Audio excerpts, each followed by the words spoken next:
The sun hadn't yet burned through the haze over Ridgepoint, a small southern town where the air clung to your skin like a second shirt. It was early, barely 7 a.m., and the streets lay quiet, mailboxes unopened, porch swings still.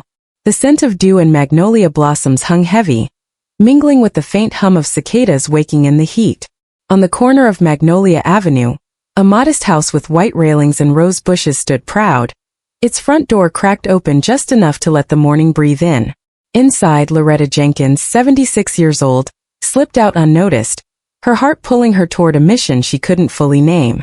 Loretta moved with the slow grace of someone who'd spent decades commanding respect. Her emerald green Sunday dress, a relic from her days teaching at the Baptist school, swayed lightly as she walked. Her white curls, once meticulously styled, were slightly frizzed from the humidity, but her eyes burned with a mother's resolve. In her trembling hand she clutched a worn leather purse, its clasp rusted but precious, as if it held the weight of her entire world. She didn't know exactly where she was going, not anymore. Her memory flickered like a candle in the wind, but one truth held firm. Her son Nathaniel Jenkins needed her. Somewhere, somehow, he was in trouble and she had to find him. Back at the house, Nurse Kayla Tran stood frozen on the back patio, her phone pressed to her ear. Her sister had called, frantic, about a fender bender downtown, a scraped bumper. Nothing serious, but enough to demand 5 minutes of Kayla's attention. She'd left Loretta in the kitchen, humming an old gospel tune, sorting through faded photo albums as she often did. Just 5 minutes, Kayla had told herself, stepping outside. But when she returned, the kitchen was empty, the radio still crackling softly, and the front door swung wide. Her stomach dropped. "Miss Loretta?" she called, her voice sharp with panic. No answer. She grabbed her keys, cursing under her breath, and ran out to search, but Loretta was already gone, her slippers whispering against the sidewalk 3 blocks away. Loretta's steps were uneven, her knees protesting the long walk, but her heart pounded with purpose. She didn't notice the curious glances from early risers, Mrs. Dawson watering her petunias, a jogger slowing to stare. Her mind was a patchwork of memories.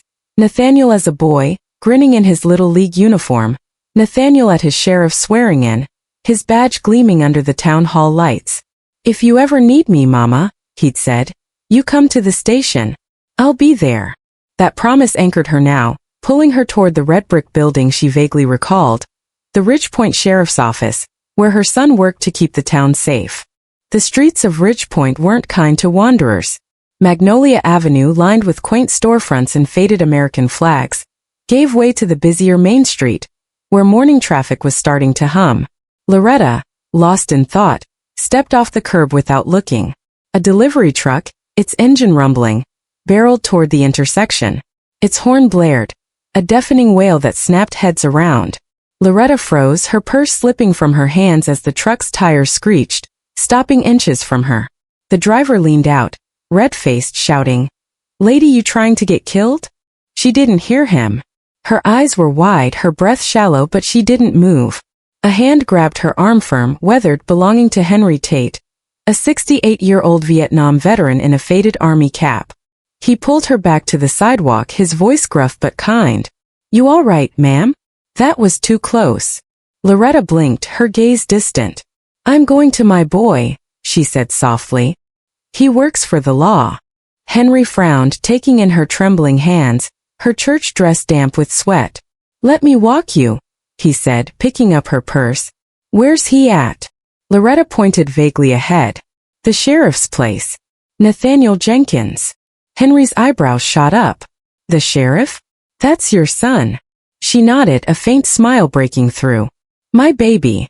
They walked together, Henry keeping a protective eye on her, his cane tapping the pavement. As they approached the sheriff's office, a figure loomed near the entrance. Travis Morrow, a 42-year-old deputy with a buzz cut and a smirk that never quite reached his eyes. He leaned against the wall, scrolling through his phone, his uniform crisp but his posture lazy. Seeing Loretta and Henry, he straightened, his smirk widening. "Well, look at this," he drawled. "Old lady lost her way? What's this, a field trip?" Henry's jaw tightened. "Show some respect, son. She's looking for her boy." Travis snorted, stepping closer. "Her boy, huh? This ain't a daycare, Pops." Loretta, unfazed, repeated. Nathaniel Jenkins. He's here. Travis's laugh was sharp, cutting. Lady, you're in the wrong place. No Nathaniel Jenkins here. He turned to Henry. Get her out of here before she causes a scene. Henry didn't budge. She says her son's the sheriff. Maybe check before you run your mouth. Travis's eyes narrowed, his hand twitching toward his belt. You telling me how to do my job, old man? The air crackled with tension, passers-by slowing to watch. Loretta, sensing the shift, touched Henry's arm. It's all right, she whispered. I'll find him. She stepped past Travis, her slippers scuffing the worn steps, and pushed through the glass doors of the sheriff's office. Inside, the air was cold, sterile, smelling of burnt coffee and floor wax.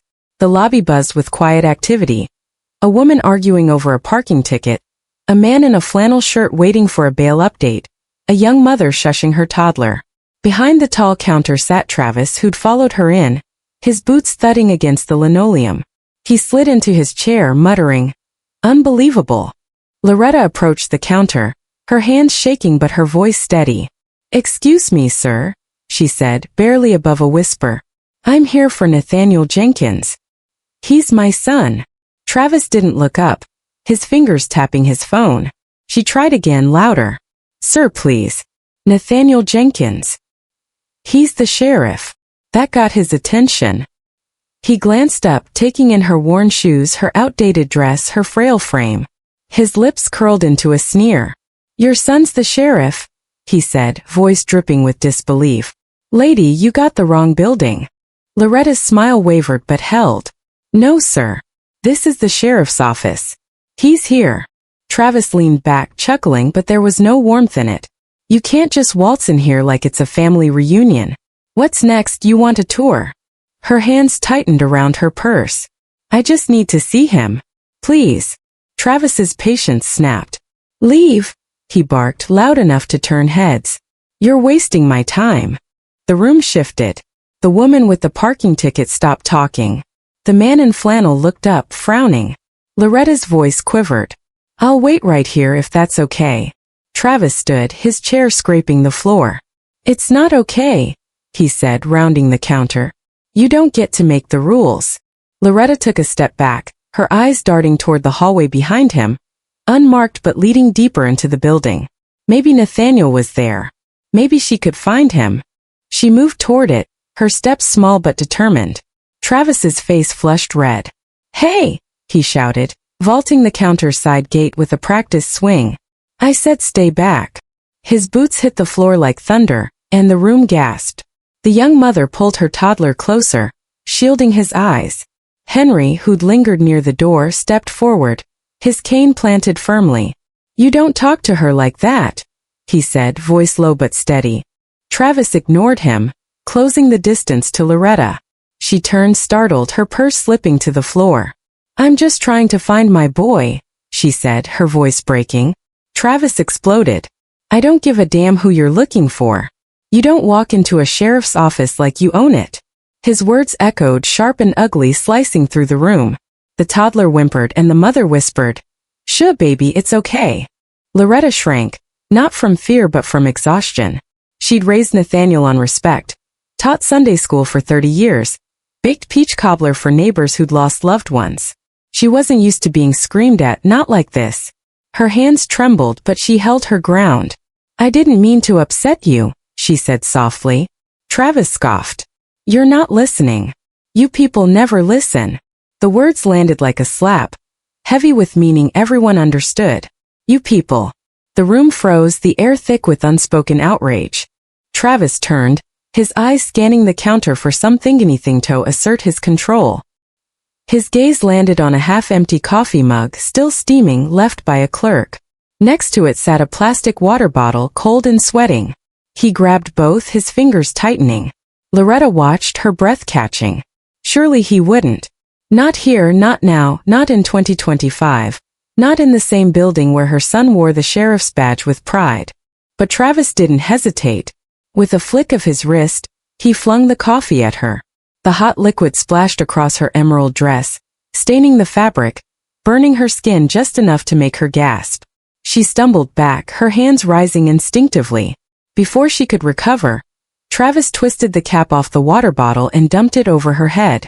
The cold water cascaded down, flattening her white curls, dripping into her eyes, soaking her dress until it clung to her frail frame. The bottle hit the floor, bouncing twice before rolling into a puddle. "There," Travis muttered, his voice low and venomous. "Maybe now you'll learn." Loretta stood still, her arms slightly outstretched, water pooling at her feet. She didn't flinch, didn't cry out, but her eyes wide, glassy, held a heartbreak deeper than words. The room was silent, stunned, except for the toddler, who broke free from his mother's grip and shouted, "Why'd you do that to her?" His small voice cut through the tension, raw and accusing. Sarah, a civilian clerk behind the counter, stepped forward, her face pale. "Travis, that's enough," she said, her voice shaking. "You can't," he cut her off, pointing a finger. "Stay out of this, Sarah, unless you want to be next." She froze, her hands gripping a clipboard. Henry moved closer, his cane thudding with each step. "You're a disgrace," he said, his voice steady but laced with fury. "You don't deserve that badge." Travis turned, ready to snap back, but a new sound stopped him. Cold boots, heavy and purposeful, echoing from the hallway. The door swung open, and Nathaniel Jenkins stepped into the lobby. At 37, he carried himself with the quiet authority of a man who'd earned his place. His sheriff's badge gleamed under the fluorescent lights, but his eyes, dark, intense, were fixed on the scene before him. His mother, dripping wet, trembling, humiliated, stood in the center of the room he'd sworn to make safe. His jaw clenched, his breath caught, not just in shock but in a rage so deep it felt like betrayal. "Mom," he said, his voice low, breaking the silence like a thunderclap. Every head turned. Travis's face drained of color, his mouth opening but no words coming out. The room didn't breathe. The buzzing lights overhead seemed to dim, and in that moment Ridgepoint's carefully buried sins began to surface, exposed by one cruel act and the man who would make it right. The fluorescent lights in the Ridgepoint Sheriff's office buzzed like a swarm of angry wasps, casting a cold, clinical glow over the lobby where Loretta Jenkins stood, soaked and trembling. Water dripped from her white curls, pooling at her feet, staining the linoleum in a cruel mockery of her dignity. Her emerald green dress, once a symbol of her Sunday school days, clung to her frail frame, the coffee stains blooming like bruises across the fabric. The room was a frozen tableau. A young mother clutching her toddler, Henry Tate gripping his cane, Sarah the clerk staring in disbelief, and Travis Morrow, the deputy who'd unleashed this humiliation, stood with his arms crossed, his smirk fading as the weight of his actions began to settle. Then came the sound that shattered the silence, boots, heavy and deliberate, echoing from the hallway. The glass door swung open, and Sheriff Nathaniel Jenkins stepped into the lobby. At 37, he was a man forged by discipline, his broad shoulders filling the starched uniform, his badge catching the light like a warning. But it was his eyes, dark, blazing with the sun's fury, that stopped the room cold. They locked onto his mother, dripping wet, her hands shaking as she clutched her purse. For a moment, Nathaniel didn't move. His breath caught, not in shock but in a rage so deep it felt like the building itself might crack under its weight. This was his sanctuary, the place he'd sworn to make safe, and here stood his mother, humiliated under his own roof. "Mom," he said, his voice low, cutting through the tension like a blade.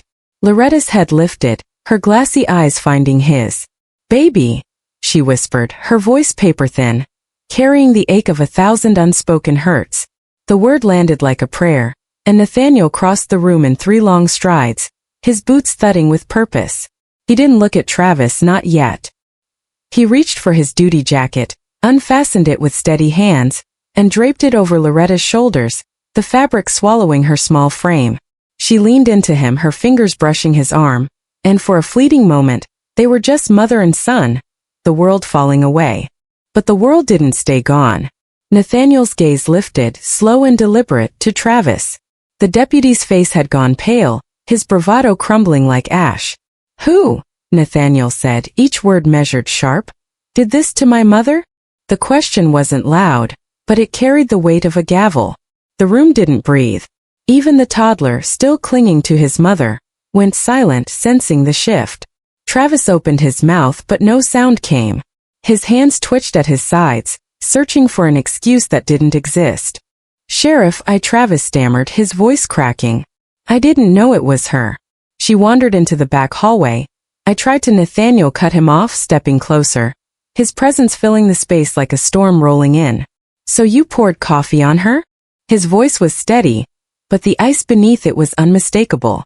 You dumped water on an elderly woman who came here for help? In my station.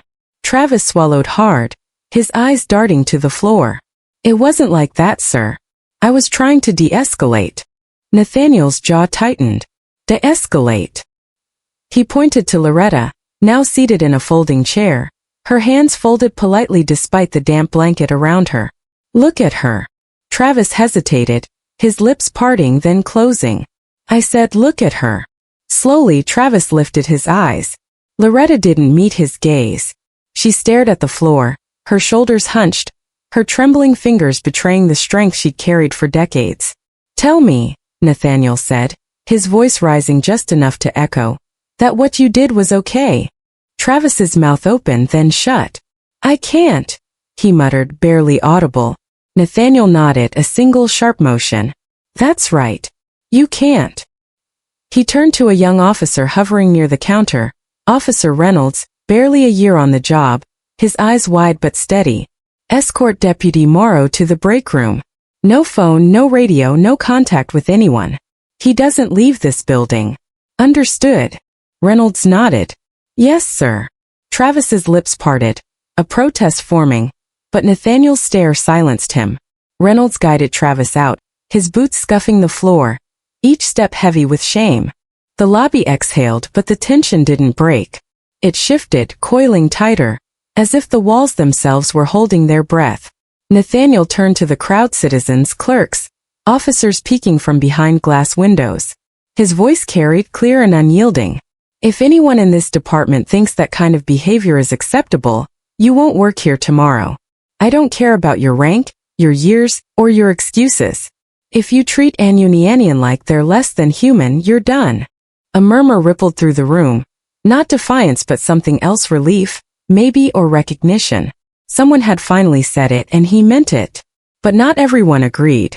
Deputy Roy Carter, a stocky man with 15 years on the force, stepped forward, his arms crossed. Sheriff, with all due respect, he said, his drawl thick. She wandered into a restricted area.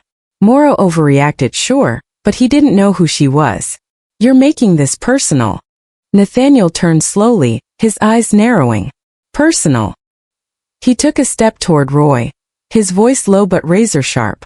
You think it's okay to burn an old woman with coffee because she's not somebody's mother? You think it's fine to humiliate her because she stepped over an invisible line? Roy shifted, his confidence faltering. I'm just saying, sir, maybe we don't need to blow this up. Nathaniel's stare didn't waver. You're right, Roy. It's not blown up. It's exposed. Now sit down or you can join Morrow in the break room. Roy's face reddened, but he backed off, sinking into a chair. The room felt smaller, the air thicker, as if Nathaniel's words had stripped away a layer of pretense. He turned back to Loretta, kneeling beside her. Mama, he said softly, I'm so sorry. She touched his cheek, her fingers damp but warm. I just wanted to find you, she whispered. I thought you were in trouble. His throat tightened, and he closed his eyes for a moment, letting her touch anchor him. I'm here now, he said. You're safe. But safety was a fragile thing in Ridgepoint, and the moment didn't last. Outside, a crowd was gathering, locals drawn by the commotion, their phones already out, recording. A teenage girl, no older than 16, had caught the tail end of the incident through the glass doors. Loretta, drenched and trembling, Nathaniel's jacket around her shoulders. She'd uploaded the clip to X, her fingers flying across the screen, the caption raw and unfiltered. Deputy pours water on old black lady in sheriff's office. This is Ridgepoint. Ridgepoint shame. By the time Nathaniel helped Loretta to a quieter corner, the video had hit 10,000 views, the hashtag trending locally. Inside, Officer Claudia Hayes, 47, approached Nathaniel, her face a mix of exhaustion and fury. Claudia was a veteran, steady as oak, her dark braids streaked with gray. She'd served under 3 sheriffs and never flinched, but today her eyes burned. Sheriff, we've got a problem. she said, keeping her voice low. That video's spreading like wildfire. Reporters are already calling. Nathaniel didn't sigh, didn't curse. He just nodded. Of course it is. Let him call. We're not hiding this. Claudia glanced at Loretta, now sipping water from a paper cup, a blanket replacing Nathaniel's jacket. Your mama okay? She asked. Nathaniel's gaze softened. She's tougher than all of us, but this shouldn't have happened. Claudia's lips pressed into a thin line. Moro's crying in the break room, by the way. Thinks he's getting a write-up and a desk job. Nathaniel's jaw twitched. He has no idea. The lobby was still a hive of whispers. Henry Tate, the veteran, stood near the exit, talking quietly with the young mother, who'd introduced herself as Marissa. Her toddler, Jaden, clung to her leg, his earlier outburst replaced by wide-eyed curiosity. Why'd that man yell at the grandma? He asked, loud enough for Nathaniel to hear. Marissa shushed him, but Nathaniel caught her eye and gave a small nod, a silent promise that the question wouldn't go unanswered. Sarah, the clerk, approached cautiously, holding a clipboard. Sheriff, I saw it all. I tried to stop him, but she broke off, her hands shaking. Nathaniel placed a hand on her shoulder. You did what you could, Sarah. Write it down, every detail. We'll need it.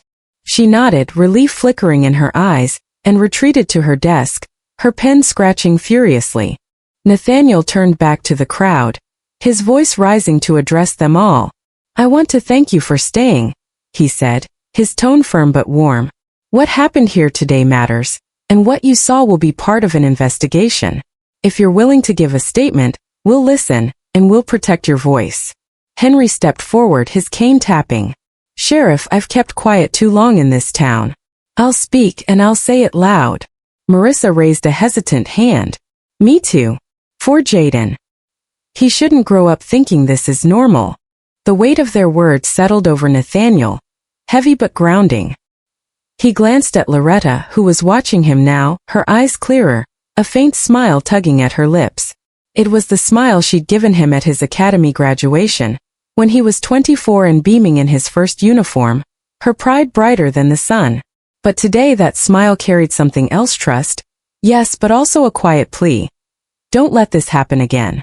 The moment was interrupted by a sharp rap on the glass doors. A local reporter, mic in hand, stood outside, her cameraman already rolling. Nathaniel ignored them, turning to Claudia. Get internal affairs on the line. I want Lieutenant Reed here by noon. Claudia nodded, already pulling out her phone. You sure you want this moving that fast? She asked. Nathaniel's eyes hardened. It's already too slow. He helped Loretta to her feet, her arm looping through his like it had when he was a boy, trailing behind her at the church picnic. The crowd parted, their eyes following, a mix of reverence and guilt. Marissa whispered to Jaden, That's the sheriff. He's gonna make it right. Jaden nodded, clutching a crumpled drawing he'd made while waiting to stick figure grandma under a rain cloud. Outside, the air was thick with humidity, the crowd now a dozen strong, phones still recording.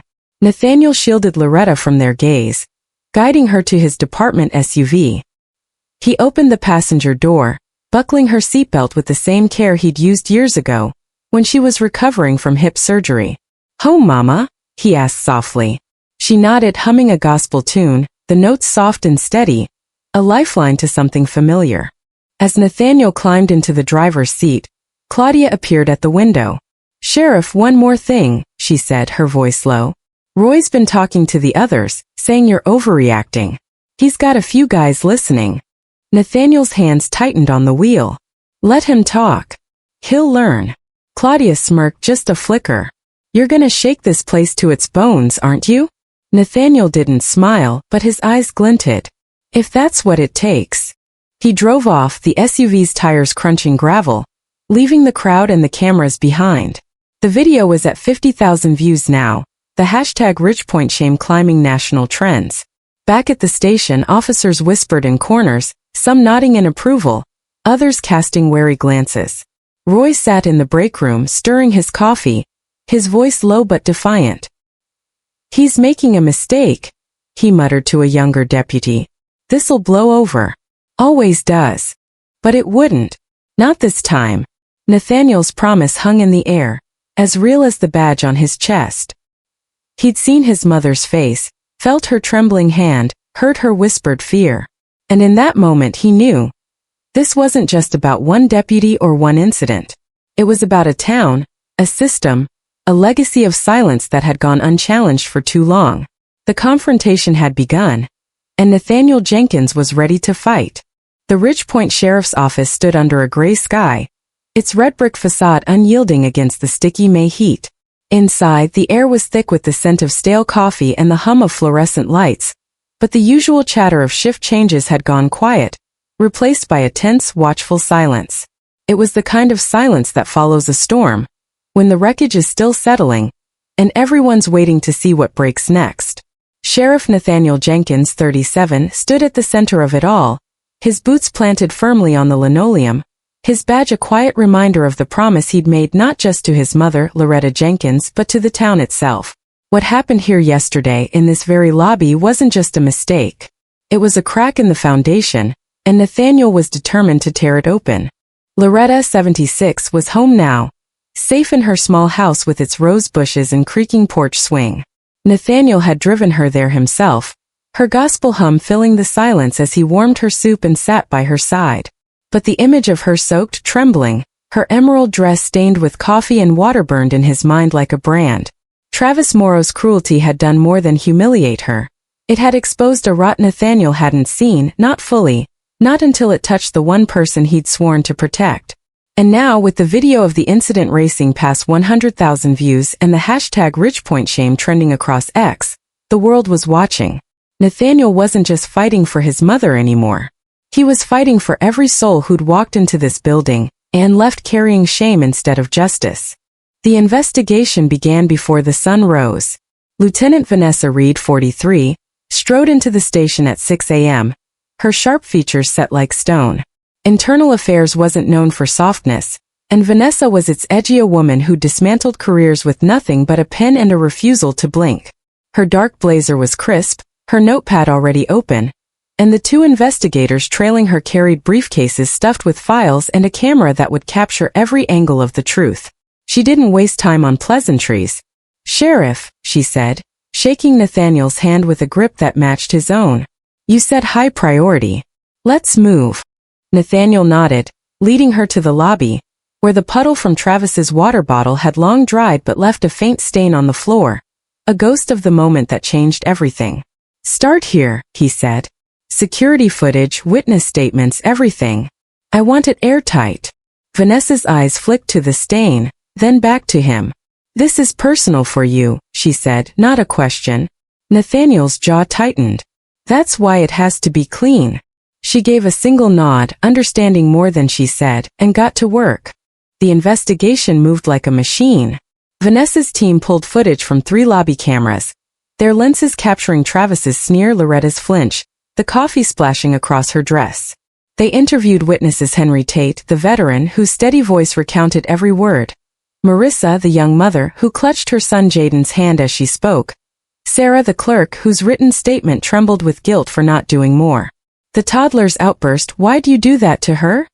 was noted, a small but piercing detail that would haunt the final report. Vanessa herself sat with Loretta at her home, her voice gentle but precise. "Mrs. Jenkins," she asked, "can you tell me what you remember?" Loretta's eyes clouded, her memory faltering, but she said softly, "He looked at me like I wasn't there. Like I was nothing." Vanessa wrote it down, her pen steady but her lips pressed tight. Back at the station, Nathaniel leaned against his office desk, a legal pad open before him, his pen circling names and dates. Travis Morrow wasn't just a bad apple. He was a symptom. Nathaniel had seen it before: officers who bent the rules, complaints that vanished into vague reports, a culture that rewarded silence over accountability. But he hadn't realized how deep it ran, not until now. Claudia Hayes, 47, knocked and entered, her braids swinging as she set a stack of files on his desk. "Preliminary records on Morrow," she said. 3 complaints in 2 years, all from Black residents. Aggressive behavior, verbal disrespect, 1 traffic stop that got ugly. None escalated. Nathaniel's eyes narrowed as he flipped through the pages. "Why not?" Claudia sighed, her voice heavy. "Same old story. One complainant didn't follow up. Another got insufficient evidence. The third never made it to review. Guess who signed off on all three? Nathaniel looked up. Who? Claudia's lips twitched, not quite a smile. Lieutenant Baxter. You're second in command. Nathaniel's pen stopped. Baxter, a 20-year veteran, was a fixture in the department, a man who wore his authority like a second skin. If he was burying complaints, this wasn't just about Travis. It was systemic. The revelation landed just as a new bombshell hit. An email, sent anonymously to Nathaniel's department inbox at 3 a.m., flickered on his computer screen. The subject line was blank, the sender untraceable, but the message was chilling. Morrow destroyed evidence in a use of force case last year. Check the 2024 locker room footage, camera 4, March 15th. You'll see. Nathaniel's pulse quickened. He forwarded the email to Vanessa, who was already in the evidence room, her team combing through old drives. Find that footage, he told her over the phone. If it's real, it's a game changer. Vanessa's voice was calm but sharp. If it's real, Morrow's not the only one going down. The footage was real. Vanessa's team pulled it by noon, a grainy clip showing Travis in the locker room, alone, shredding a paper report and flushing it down a toilet. The report, cross-referenced with case logs, tied to a complaint from a black teenager 17, who'd claimed Travis pulled a gun on him during a routine stop, no provocation. The complaint had been dismissed, the evidence lost. Nathaniel watched the clip once, his hands clenched, then handed it to Vanessa. This stays locked down until we verify everything, he said. She nodded, but her eyes held a warning. You're opening a hornet's nest, Sheriff. Be ready. The hornet's nest was already buzzing. By mid-afternoon, the video of Loretta's humiliation had hit 250,000 views, with comments flooding X. This is why we don't trust cops. Sheriff Jenkins better fire that guy. Local reporters camped outside the station, their vans clogging the street, while national outlets picked up the story, framing it as a microcosm of America's policing crisis. The hashtag Ridgepoint shame was inescapable, plastered across diner TVs, barbershop screens, even the church bulletin board where Loretta's friends whispered prayers for her. Nathaniel ignored the noise, but he couldn't ignore the call from Councilman Harold Vance, a silver-haired politician with a smile too polished to trust. Sheriff, Vance said over the phone, his voice smooth as molasses, we're all horrified by what happened, but this escalation, it's stirring folks up. The town doesn't need a scandal. Nathaniel gripped the receiver, his voice steady. What it doesn't need is deputies abusing citizens, Harold. My mother walked in here looking for me and left soaked to the bone. You want to talk scandal? Start there. Vance chuckled, a sound that grated. I hear you, Nathaniel, but perception matters. Cool heads prevail. Maybe slow this down, let it breathe. Nathaniel's eyes darkened. It's been breathing too long. That's the problem. He hung up, the click louder than he intended. The pressure wasn't just external. Inside the station, the air crackled with division. Deputy Roy Carter, who challenged Nathaniel in the lobby, was rallying a small group of officers in the break room, their voices low but defiant. He's throwing Morrow under the bus to save face, Roy muttered, stirring his coffee. This is about his mama, not justice. A younger deputy, Jenkins, no relation to Nathaniel, nodded, uneasy but swayed. Still, pouring water on an old lady? That's bad optics. Roy snorted. Optics? That's all this is. Give it a week, it'll blow over. Claudia, passing by, caught the tail end and shot Roy a look that could cut glass. She didn't speak, but she texted Nathaniel. Roy's stirring the pot. Watch your back. Nathaniel didn't need the warning. He felt the undercurrent, the way officers avoided his gaze, the way whispers stopped when he entered a room. But he wasn't here to make friends. He was here to fix what was broken, and that started with the truth. He called Vanessa into his office, the door shutting with a heavy thud. What else do we have on Morrow? He asked. She spread 3 files on his desk, her voice clinical but grim. 3 complaints, like Claudia said. The traffic stop with the teenager is the worst. Kid said Morrow pulled a gun, told him, keep running your mouth, see what happens. No witnesses, no body cam. Case closed. But there's a pattern: black residents, all elderly or young, all claiming Morrow got aggressive when they questioned him. Nathaniel leaned back, his chair creaking. And Baxter signed off on all of them? Vanessa nodded. Everyone. Either he's sloppy or he's covering. My money's on the latter. Nathaniel's fingers tapped the desk, a slow, deliberate rhythm. Then we go deeper. I want a full audit. Every complaint, every disciplinary action, every closed case. Go back 10 years. Vanessa raised an eyebrow. That's a lot of cages to rattle. Nathaniel's eyes met hers, unflinching. Good. Let him shake. The audit order spread like wildfire. By evening, the station was a hive of unease. Clerks pulled dusty files from storage, their hands trembling under the weight of what they might uncover. Officers exchanged glances, some resigned, others defiant. Roy cornered Jenkins in the parking lot, his voice low. You think the sheriff's gonna audit us all? What's he looking for, a witch hunt? Jenkins shrugged, uneasy. He's looking for something. Question is, who's got something to hide? At home, Nathaniel sat with Loretta, the quiet of her kitchen a stark contrast to the station's chaos. The scent of chicken broth and rosemary filled the air, the clock ticking softly on the wall. Loretta sipped her tea, her hands steady now, her eyes clearer than they'd been in days. You're stirring up trouble, baby, she said, her voice soft but piercing. Nathaniel smiled, a rare crack in his armor.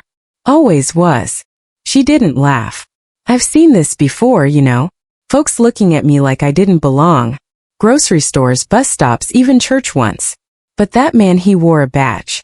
That's what hurt. Nathaniel's throat tightened. I know, Mama. She reached across the table, her hand covering his, her skin warm and weathered. You're doing right, but it's gonna cost you. People don't like when you shine a light on their mess. He nodded, her words sinking deep. I'm not stopping. She squeezed his hand. Good. Just don't forget to come home. The next morning, Vanessa's team uncovered the first thread of a larger web. A fourth complaint against Travis, buried in a misfiled folder, described an incident at a community cookout 2 years prior. An elderly black man, Mr. Ellison, had argued with Travis over a noise complaint, and Travis had shoved him hard enough to bruise. The complaint was marked resolved with no follow-up. Vanessa brought it to Nathaniel, her voice low. This wasn't just overlooked. Someone made it disappear. Nathaniel's eyes darkened. Baxter. Vanessa shrugged. Maybe. Or someone higher. We're still digging. The cookout incident sparked a memory for Nathaniel. He'd been at that event off-duty, grilling burgers with his cousins. He hadn't seen the shove, but he remembered Mr. Ellison, a retired mechanic, limping away, his pride more bruised than his body. Nathaniel had chalked it up to age, not abuse. Now the guilt gnawed at him. How many others had he missed? How many had walked away? Their voices silenced by a system that didn't listen. The community wasn't silent now. At the diner on Main Street, regulars debated over coffee, some defending Travis, he's just one guy, not the whole department. Others demanding his badge. At the barbershop, old men swapped stories of their own run-ins with deputies, their voices low but urgent. At the Baptist church, Sister Lena, Loretta's friend, organized a prayer circle, her voice rising. Lord, give Nathaniel strength to do what's right, and give this town eyes to see. The video hit 500,000 views and Rich Point shame trended nationally, drawing comments from activists, politicians, even celebrities. A local artist painted a mural on a downtown wall. Loretta's face, her eyes steady, with the words "Dignity demands justice" in bold red. Nathaniel felt the weight of it all, but he didn't bend. He met with Vanessa again, her team now buried in a decade's worth of complaints. We're finding patterns, she said, spreading a spreadsheet across his desk. Morrow's not alone. At least 5 other officers have multiple complaints, all dismissed. Most involve Black or Latino residents. Baxter's name is on half the sign-offs. Nathaniel's fingers traced the names, his voice low. How did this stay buried? Vanessa's eyes met his. Because nobody looked. Until now. The investigation was no longer just about Travis. It was about a department that had protected him, a town that had ignored him, and a sheriff who refused to look away. Nathaniel stood at his office window, the streets of Rich Point stretching out below neat sidewalks, familiar storefronts, the diner where he'd eaten pancakes as a kid. It was the same town that had cheered when he was elected, the first black sheriff in its history. But now it felt different, like a house with termites eating the beams. He whispered to himself, "How many did we fail?" The answer came in the quiet, "Too many." As the day ended, Claudia slipped into his office, her face grim. "You need to see this," she said, handing him her phone. A new ex-post, shared thousands of times, showed a blurry photo of Nathaniel escorting Loretta to the SUV, his face etched with fury. The caption read, "Sheriff Jenkins is cleaning house. About time. Rich Point shame." Claudia's voice was steady. "This isn't going away, Nathaniel. You're either the hero or the villain now. No in between." He handed the phone back, his eyes distant. "Then let's make it worth it." The investigation was just beginning, but the truth was already clawing its way out. And Nathaniel Jenkins, with his mother's words echoing in his ears, was ready to pull it into the light no matter who it burned. The Rich Point Sheriff's Office sat quiet under a bruised morning sky, its red brick walls absorbing the weight of a town on edge. Inside, the air was heavy with the scent of burnt coffee and the low hum of fluorescent lights, but the usual bustle, officers joking, clerks shuffling papers, had been replaced by a taut, expectant silence. It was the kind of silence that follows a fracture, when everyone knows something's about to give. Sheriff Nathaniel Jenkins, 37, stood at the heart of it, his boots scuffing the linoleum as he paced the hallway outside the conference room. His badge gleamed on his chest, but his eyes dark, steady. Carrying the weight of his mother's humiliation betrayed the storm inside him. Today wasn't about policy or press. It was personal, and it was dangerous. 4 days had passed since Deputy Travis Morrow, 42, poured coffee and water on Loretta Jenkins, 76, in the station's lobby, an act of cruelty that had ignited a firestorm.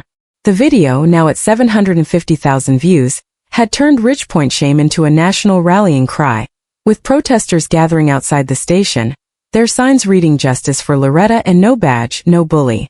Lieutenant Vanessa Reed's investigation had uncovered a trail of buried complaints against Travis, including a damning video of him destroying evidence, and whispers of Lieutenant Baxter's complicity. Nathaniel had ordered a decade-long audit of every complaint, shaking the department to its core. Officers whispered in corners, some loyal, others defiant, and the town watched, divided between hope and resentment. Now Nathaniel faced a choice. Travis, on administrative leave, had requested a private meeting off the record, claiming he had something Nathaniel needed to hear. Officer Claudia Hayes, 47, had hesitated when she relayed the request, her braids swinging as she leaned against his office door.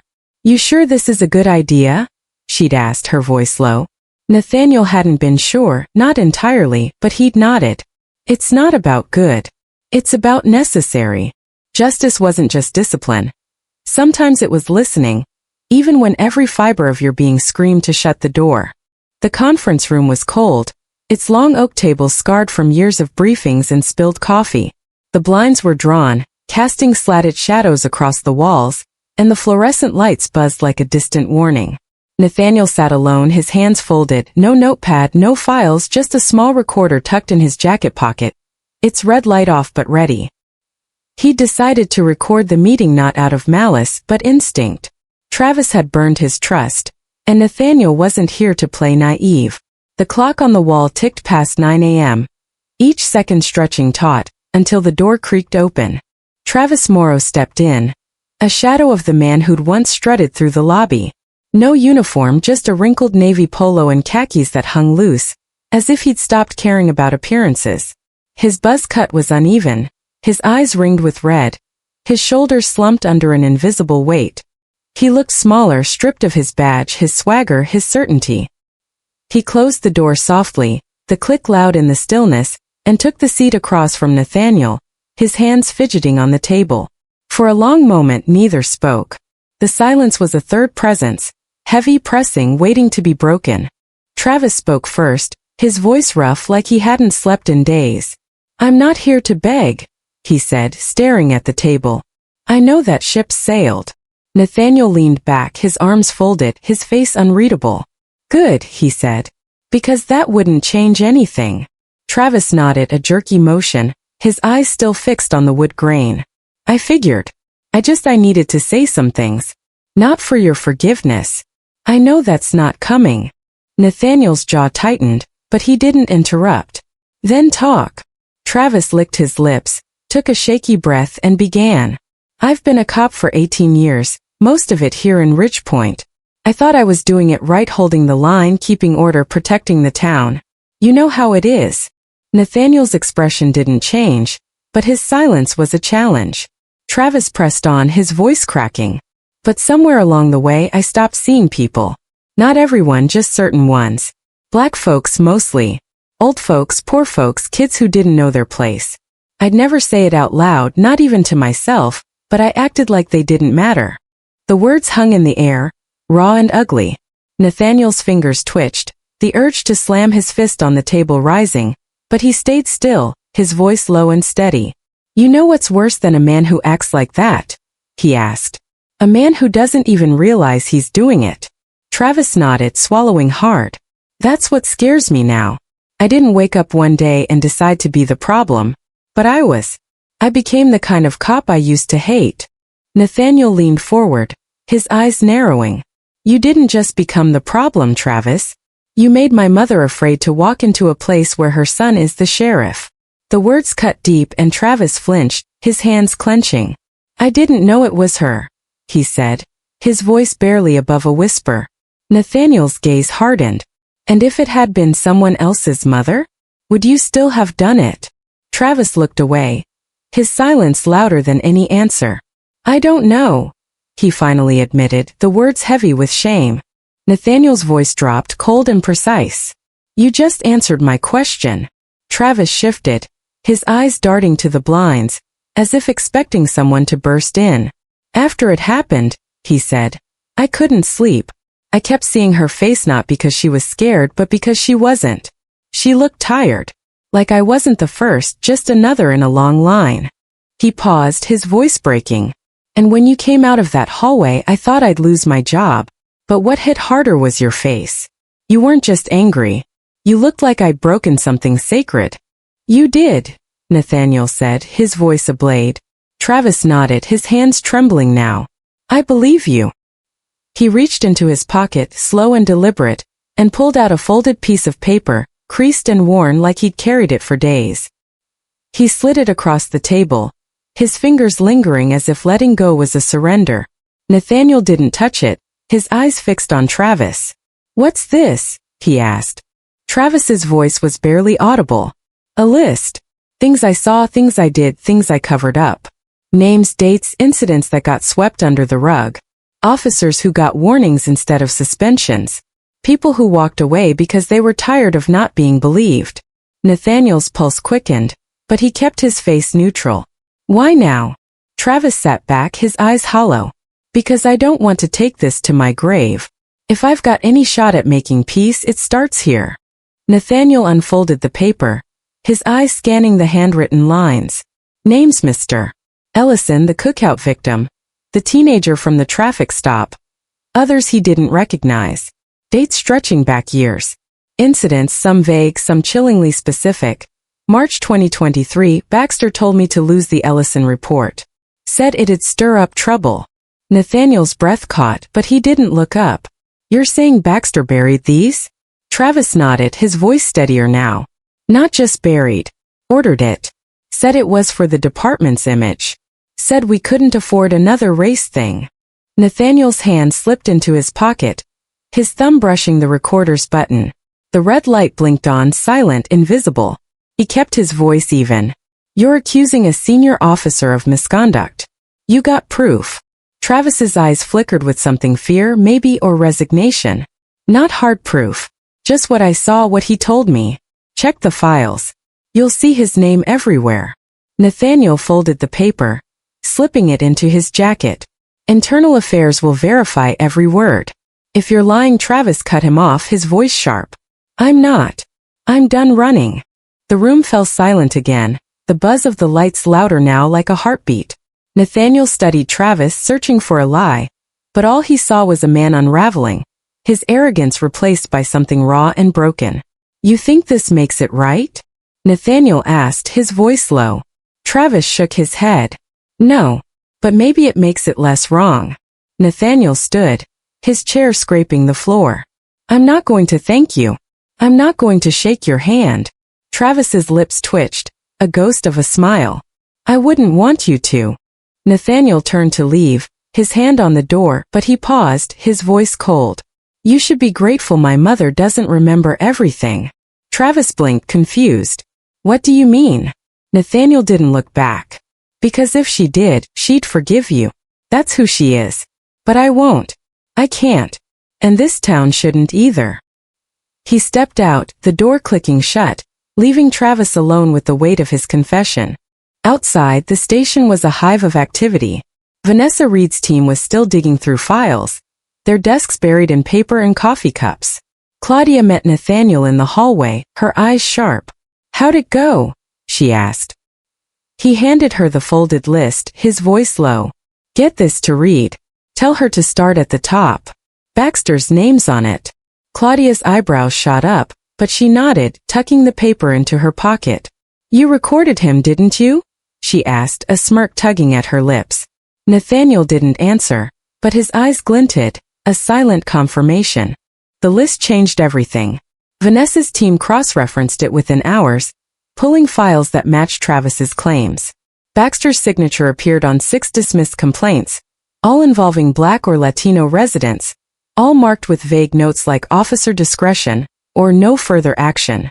One case stood out. A 2022 arrest of a Black teenager, accused of loitering, who'd claimed Baxter himself had slammed him against a patrol car, no provocation. The complaint was closed, the teenager's family moving away shortly after. Nathaniel read the file, his stomach churning. He'd been a deputy then, unaware, and the guilt hit like a fist. The community felt the shift. At the diner, regulars whispered about the audit, some calling Nathaniel a hero, others grumbling he was tearing the town apart. The mural of Loretta, Dignity Demands Justice, had grown, new hands adding flowers and names of others wronged by the department. At the barbershop, Mr. Ellison, the cookout victim, spoke up for the first time, his voice shaking.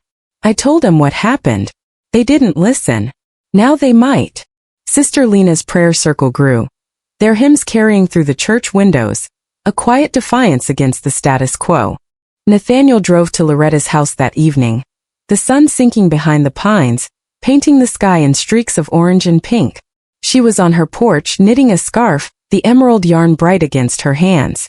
She didn't remember the meeting, didn't know about Travis's list, but she felt the change in her son.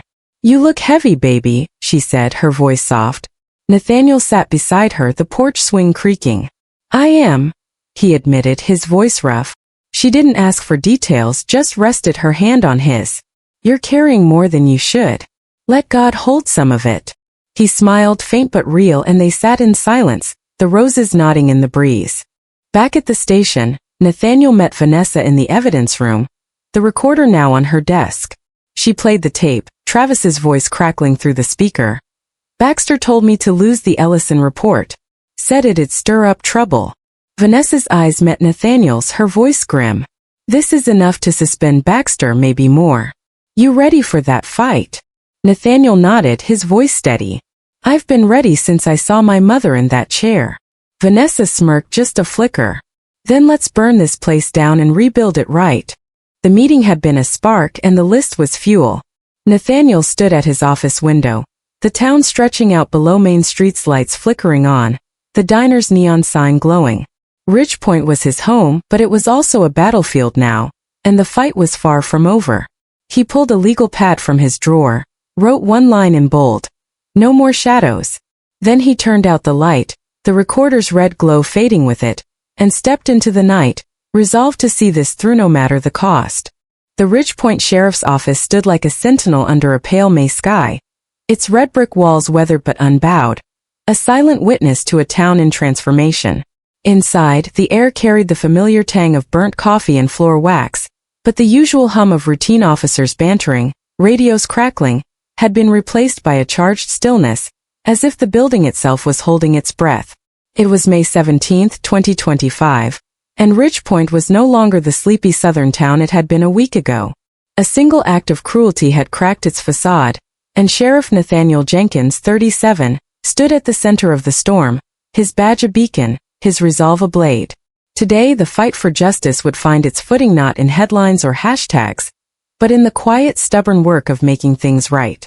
The disciplinary hearing was over before noon.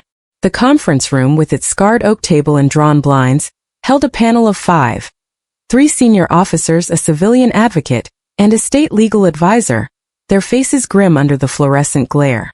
Across from them sat Travis Morrow, 42, no longer a deputy, his navy polo wrinkled, his eyes hollow. No badge adorned his chest, no swagger propped his posture. He was a man diminished, his written apologia single page of halting words laying untouched on the table. He'd requested a review, hoping for leniency, but the evidence was a noose. Security footage, witness statements, a shredded report, and his own confession, recorded in Nathaniel's office. After 20 minutes of deliberation, the panel returned, their ruling as final as a gavel's crack. Effective immediately, the civilian advocate said, her voice steady. Travis Morrow is terminated from the Ridge Point Sheriff's Department. His law enforcement certification is revoked indefinitely. He is barred from serving in any policing capacity in Georgia. The room exhaled a heavy collective breath. No one clapped, no one cheered. Justice wasn't a celebration, it was a reckoning. Travis didn't speak, didn't protest. He stood, his chair scraping, and walked out, his footsteps echoing like a fading pulse. Nathaniel, watching from the sidewall, didn't move. His face was unreadable, his hands steady, but inside, a knot loosened not from relief but from resolve. This wasn't revenge. It was a line drawn in the sand. Outside, the town buzzed with a restless energy. The video of Loretta Jenkins, 76, drenched and trembling, had surpassed 1 million views. Ridge Point shame now a national call to action. Protesters lined Main Street, their signs bold. Justice for Loretta, end badge abuse. A mural on the downtown hardware store, depicting Loretta's face with dignity demands justice, had become a pilgrimage site, flowers and candles piling at its base. At the diner, locals debated over coffee, some praising Nathaniel's courage, others muttering he'd gone too far, tearing down good men for one mistake. At the barbershop, Mr. Ellison, the cookout victim, spoke quietly to a crowd, his voice steady. They listened this time. That's new. Nathaniel felt the weight of every eye, every whisper, but he didn't falter. That afternoon he drove to Loretta's house, the white porch railings bright against her blooming roses. She sat on her swing knitting a scarf, the emerald yarn vivid in her hands. Her memory of the lobby incident was patchy, a mercy and a curse, but her eyes lit up when she saw him. You look tired, baby, she said, her voice soft as gospel. Nathaniel sank beside her, the swing creaking under his weight. I am, he admitted, letting out a breath he'd held for days. They sat in silence, the wind carrying the scent of roses, the town's noise fading into a distant hum. Loretta didn't ask about Travis or the station. She just hummed, her notes steady, anchoring them both. You did what you were supposed to, she said finally, her hand stilling. Nathaniel didn't reply, just took her hand, its warmth grounding him. I'm trying, Mama, he said, his voice rough. She nodded, her eyes distant but clear. Don't stop. Not for me, not for them. For all the ones who didn't make it out of that lobby. Her words sank deep, a charge he couldn't ignore. He squeezed her hand, the porch swing swaying, and for a moment the world felt right. But the world wasn't done testing him. Back at the station, a new threat simmered. Deputy Roy Carter, the officer who'd defended Travis, had gathered a small group of dissenters, 5 deputies, all veterans, their loyalty rooted in the old ways. Claudia Hayes, 47, caught wind of their meeting in the break room, their voices low, plotting to undermine Nathaniel's reforms. They're saying you're too soft, she texted him, her words blunt. Roy's pushing for a no-confidence vote. Thinks he can rally the union. Nathaniel read the message in his office, his jaw tight. He didn't respond, not yet. Instead, he called a staff assembly, the briefing room filling fast, no one daring to be late. The room was a sea of uniforms, faces ranging from curious to hostile. Nathaniel stood at the podium, his eyes scanning the crowd, letting the silence do the heavy lifting. Then he spoke, his voice clear, cutting through the tension like a bell. What happened in this building wasn't a mistake. It was a choice. A citizen came here for help me mother and was mocked, burned, and humiliated. That's not a one-man problem. That's a culture problem, and it ends now. His words landed hard, some officers shifting, others nodding. Roy in the back crossed his arms, his face a mask. Some of you think loyalty means silence, Nathaniel continued, his gaze locking on Roy. That the badge lets you look the other way. But hear me. If you can't treat every person in this town with respect, you don't belong here. I don't care how long you've served. Take it off now, or I'll take it for you. The room froze, the weight of his words sinking in. Claudia, near the front, smirked, her eyes gleaming with approval. A young deputy, Jenkins, no relation, clapped, tentative at first, then louder, joined by others. It wasn't an ovation but a signal. The old guard was cracking. Roy broke the silence, his voice sharp. You're burning bridges, Sheriff. This ain't just about Morrow. You're coming for all of us. Nathaniel stepped from the podium, closing the distance. If all of us means protecting cruelty, then yeah, I'm coming for you. Doors that way, Roy. The room held its breath. Roy's face reddened, but he didn't move. The moment passed and Nathaniel turned back, his voice steady. We start fresh today. New rules, new standards. You're either in or you're out. The meeting shifted the tide. By day's end, 2 deputies requested transfers, and Roy scheduled a meeting with HR, his bluster fading. Nathaniel didn't celebrate. He returned to his office, drafting a press statement, his words plain. We own what happened. We change it. This department will not hide disrespect behind a badge. He didn't run it through PR, didn't rehearse. He stepped onto the station steps, reporters swarming, cameras rolling. Yesterday was a disgrace, he said, looking into the lenses. We're not denying it. We're fixing it. Not on my watch. He walked away, ignoring their shouted questions, his message clear. The town hall meeting came a week later. The public library's event room packed to the rafters. Families, retirees, students, even off-duty officers filled the seats, standing room only. Some wore t-shirts with Loretta's voice printed in bold. Others held signs. Accountability now, we believe her. Nathaniel stood at the front, no podium, just a mic, his uniform crisp but his eyes tired. He spoke without notes, his voice steady, laying out the reforms. Mandatory body cameras with weekly audits, monthly civilian oversight meetings, a complaint system with third-party monitoring, quarterly bias training, and annual reviews of use of force incidents, with repeat offenders flagged.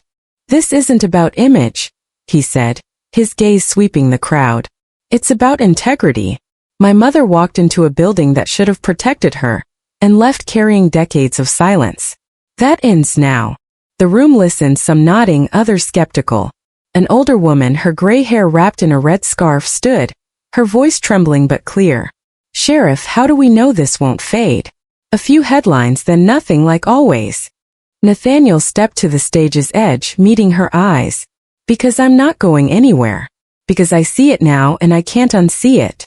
Because my mother may forget that day, but I won't. This time the door's open, and no one's closing it without a fight. The applause was raw, rising like a tide, but not everyone joined.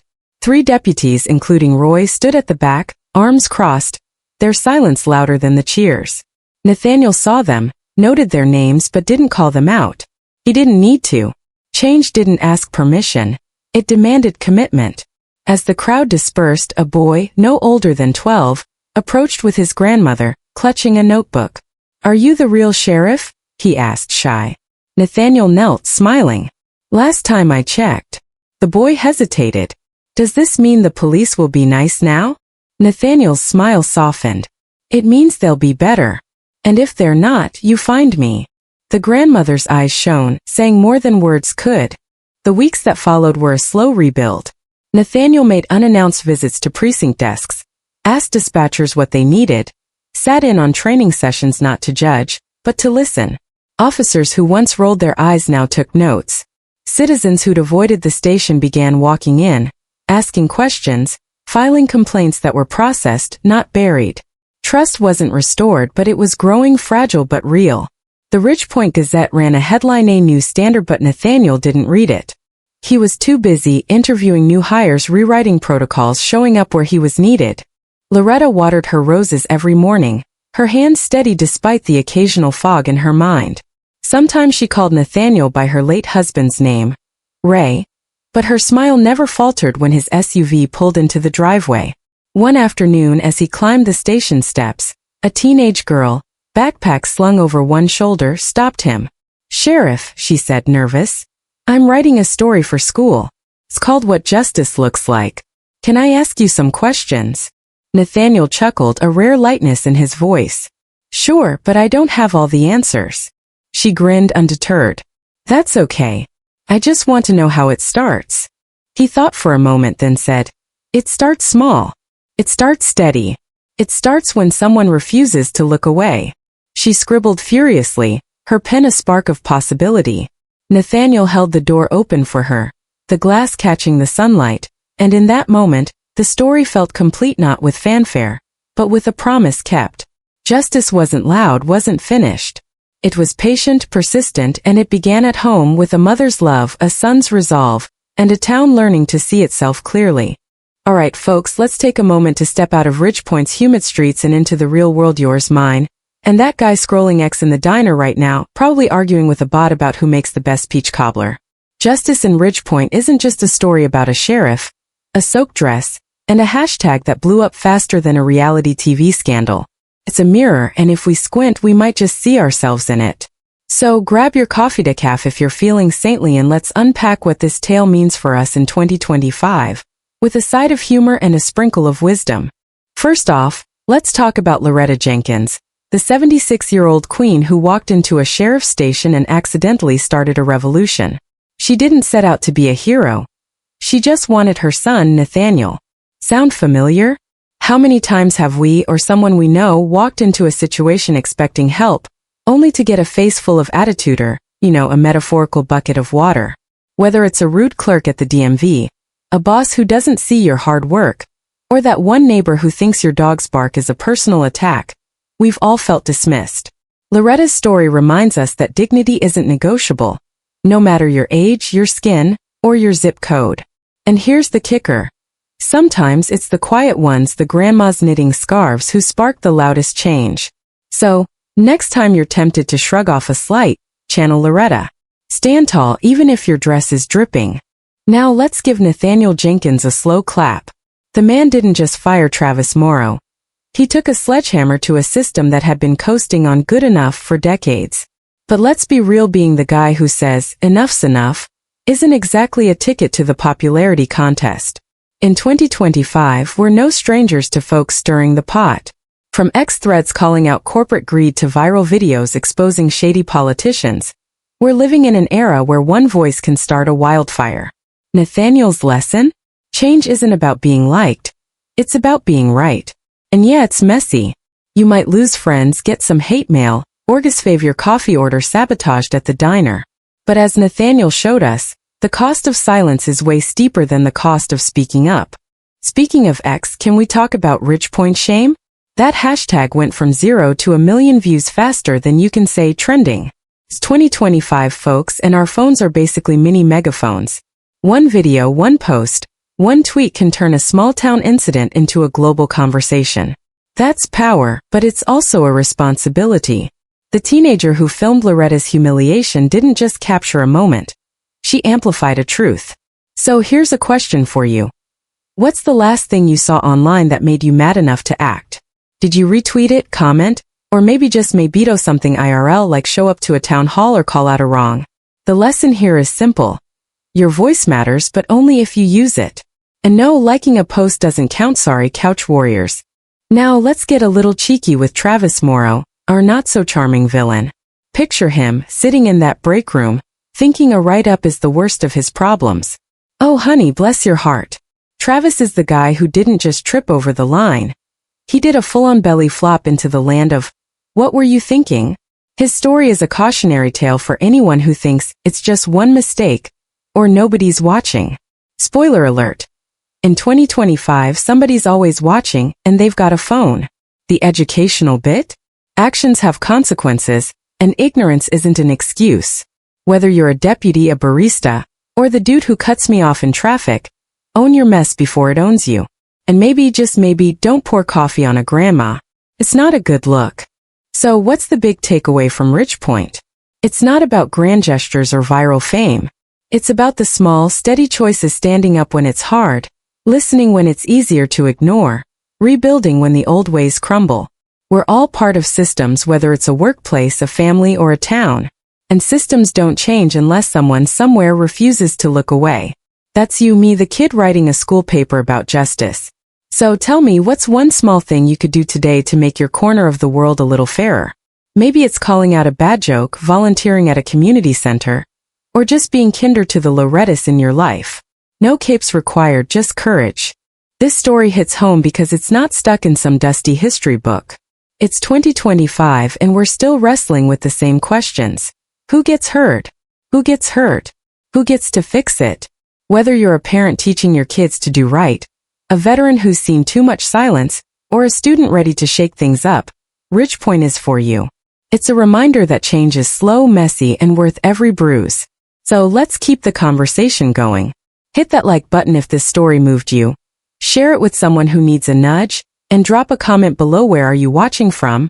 And what's your take on justice today? Oh, and one last thing, to be the person who misses the next story because you forgot to subscribe. Click that button, join the crew, and let's keep diving into tales that don't just entertain but make us think, laugh, and maybe even cry a little. More Ridgepoints are waiting, and trust me, you won't want to miss them. See you in the next one.